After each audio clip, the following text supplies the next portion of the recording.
Iya, minasan, welcome back again with Mr. K di sini. Oke, menyambung apa yang Mr. K sorot pada pembahasan chapter terbaru kemarin, Mr. K mau mengupas lebih dalam soal ada apa sebenarnya antara Kuma dan Akainu. So, tanpa basa-basi nggak jelas, monggo enjoy ke pembahasannya, oke? Let's go!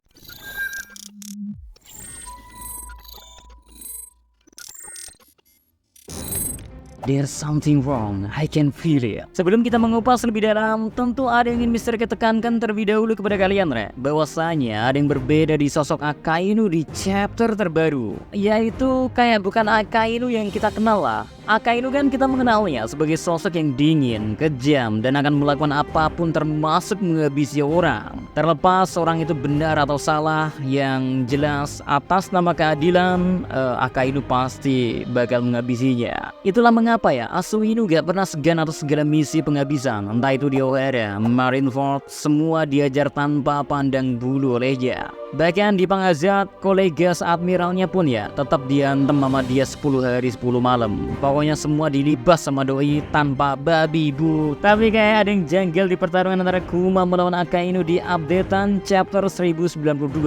Akainu ya nampak masih menahan diri untuk benar-benar menghabisi Kuma. Terlebih dia sampai paham kalau Kuma sekarang tak lebih dari boneka hidup. Namun ya alih-alih menghabisi dengan mudah, Asuinu justru seolah-olah mencoba bicara dari hati ke hati demi mengetahui apa maksud dari tindakan Kuma sebenarnya. Sampai-sampai Akainu lebih memilih untuk mencoba menghentikan Kuma lewat kata-kata daripada membuatnya hancur dengan magma. Malah teringat sama si Naruto malah Mr. G.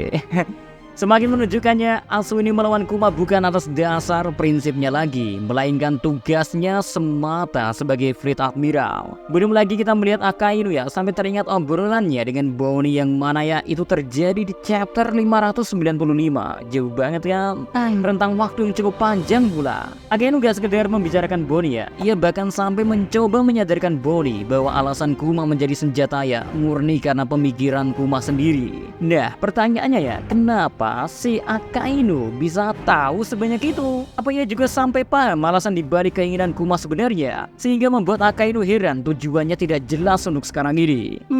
Mr. K jadi punya pendapat sih. Bukan berarti meremehkan Bonnie ya, tapi bukan tidak mungkin kan ada faktor X yang membuat Bonnie bahkan bisa lepas dari Akainu, yakni faktor emosional, sehingga membuat Akainu ya pada akhirnya melepas Bonnie layaknya apa yang terjadi pada Kuma di chapter 1092 tanpa memberi upaya yang lebih. Dan di sini ya ada sesuatu yang salah kan? Inilah mengapa ya menarik buat mengupas gimana Asuinu dan Kuma. Yang pertama, kenal melalui Vegapunk. Alasan pertama yang terbayangkan adalah Akainu mengetahui atau mengenal Kuma melalui Dr. Vegapunk. Oke, biar semakin terbayang ya, sadarkah kalian kalau beberapa admiral itu seakan mengenal baik Vegapunk? Misalkan kita ambil di chapter 905. Kalau Fujitora dan Rokugu berbincang-bincang, Rokugu sampai menanyakan kabar si Pak Tua Vegapunk. Dan dilanjut oleh Fujitora menjawab pertanyaan Rokugu dengan bilang dia nggak sempat menemuinya. Terus yang terbaru ya di chapter kemarin ya, kita bahkan diberi flashback ketika Dr. Vegapunk dikawal oleh si Kizaru. So, nampaknya nama-nama hebat dari Angkatan Laut selalu pernah diberi tugas untuk mengawal Dr. Vegapunk ataupun menemaninya dalam suatu misi.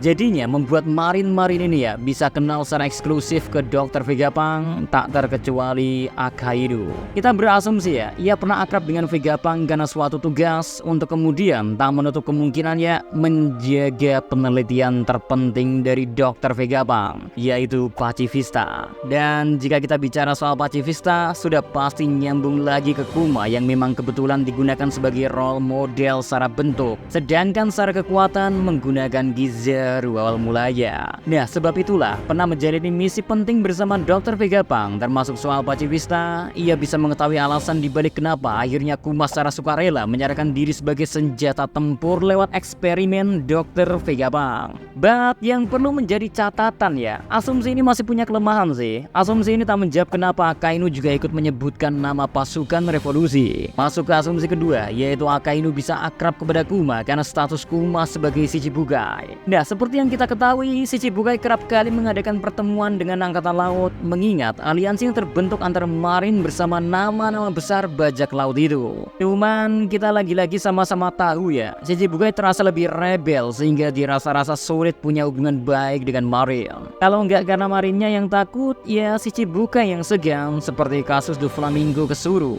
But Kuma ya, ada kasus yang berbeda. Ia terlihat nampak lebih patuh dibandingkan si Chichibukai lain. Bukan karena merasa takut ke angkatan laut, melainkan tekanan dari ya siapa lagi selain pemerintahan dunia yang ditunjukkan dalam ingatan pernah menyiksanya. Berhubung ia sudah punya putri yakni Bonnie, Kuma lebih memilih untuk cari aman. Makanya beberapa misi lebih dipercayakan ke Kuma. Mulai dari insiden Thrillbug sampai menjadi bahan eksperimen Dr. Vegapunk. Lalu hubungannya dengan Akainu gimana deh?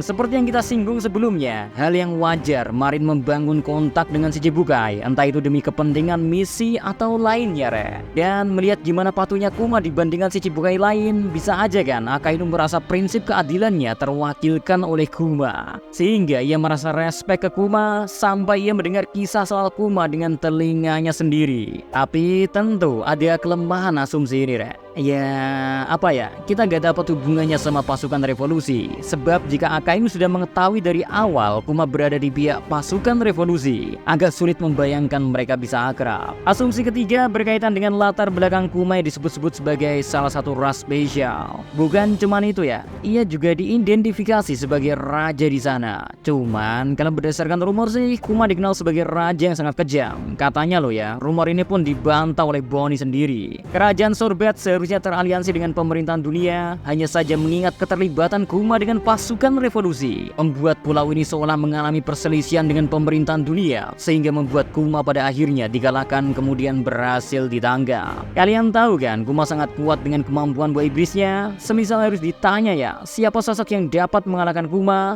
Asuino adalah jawaban yang paling logis. Kita sama sekali gak pernah tahu kan bagaimana Kuma akhirnya jatuh ke tangan pemerintahan dunia. Mungkin karena memang Asuino pernah bertarung melawan Kuma dan Akainu lah yang menang. Nah, dari mana keyakinan Akainu dan Kuma ini pernah bertarung ini datang? Simple Akainu mengatakannya sendiri, aku tak bisa membiarkan orang berbahaya sepertimu bebas seperti ini. Padahal kondisi Kuma udah babak belur. Mr. K jadi berpikir kan, ini tanda Akainu mengetahui kekuatan penuh dari Kuma. Makanya ya wajar kalau Asuino sampai tahu gimana nasib Kuma selanjutnya, termasuk soal Bonnie yang berhasil melarikan diri. And last, ada hubungannya dengan Dragon. Sekarang gak terasa kita masuk ke asumsi terakhir sih. Mr. K ngerasain feeling nih kalau ini semua ya yang Mr. K masuk interaksi Kuma dan Akuino ya juga tak jauh dari keterlibatan satu pihak lain dari pasukan revolusi. Yaps, ini sesuai yang kalian pikirin, Dragon.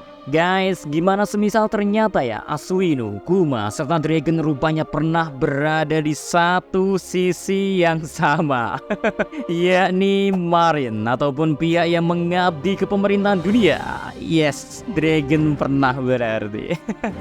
Oke, Mr. K kupas secara satu persatu deh biar lebih kebayang akan hal ini. Akainu ya udah jelas beliau Marin sejak awal cerita sampai Admiral pula, hingga ke posisi tertinggi Fleet Admiral. Punya prinsip keadilan yang sangat menunjang tugas pemerintahan dunia yang membabi buta. Sedangkan Kuma, kerajaan Sorbet diduga kuat pernah teraliansi dengan pemerintahan dunia, terlihat dari penyamaran Bonnie yang masih sangat direspek. Sejarah Kuma sebagai ras spesial atau yang paling kejam ya, Kuma dijadiin senjata hidup secara paksa oleh pemerintahan dunia. Nah, yang menarik ini Dragon Teori Dragon sebagai mantan Marin itu lagu lama udah banyak digaungkan, mulai dari cocok logi legenda penjaga laut dari mitologi Cina, ataupun paksaan dari Gap yang terlihat dari keadaan Ace dan Luffy yang juga dipaksa untuk ke Marin, meski akhirnya jadi bajak laut juga sih. Atau kalian sadar kan kenapa Dragon bisa sangat paham keadaan Marijua? Padahal gak sembarang orang bisa ke sono. Dragon mengetahui banyak seluk-beluknya untuk kemudian membuat rencana agresi. Nah, antara Dragon yang punya kemampuan informan luar biasa atau memang Dragon pernah ke sana. Salah satu cara seorang bisa sesuka hati pergi ke Marijua adalah menjadi budak Tenryubito atau punya jabatan tinggi di Marin. Maka jika asumsi kedua soal Dragon pernah kesana adalah benar, Dragon kemungkinan besar dulunya bakal seorang admiral. Walau endingnya ya, Dragon tetap tak sudi terus berjalan di sisi pemerintahan dunia, dan puncak emosinya ya ketika insiden O'Hara terjadi hingga dia memutuskan untuk memulai revolusi. Nah, sebagai sesama pion dari pemerintahan dunia, tak menutup kemungkinan kan Kuma berkenal baik entah ke Dragon ataupun ke Akainu. Berhubung prinsipnya lebih condong berpegang ke Dragon, ia akhirnya ikut sebagai salah satu pilar di pasukan revolusi. Inilah yang membuat Akainu sangat geram, serta ada menyebut pasukan revolusi dibarengi kerusakan bersejarah. Karena mungkin ya, Akainu jadi saksi gimana pemberontakan yang akhirnya dilakukan oleh Dragon dan Kuma di masa lalu. Sekalipun dulu pernah kenal baik, Akainu tetap tak punya pilihan lain menjadikan Kuma sebagai musuh, tapi tetap punya batas secara emosional seperti yang ditunjukkan di chapter terakhir ini.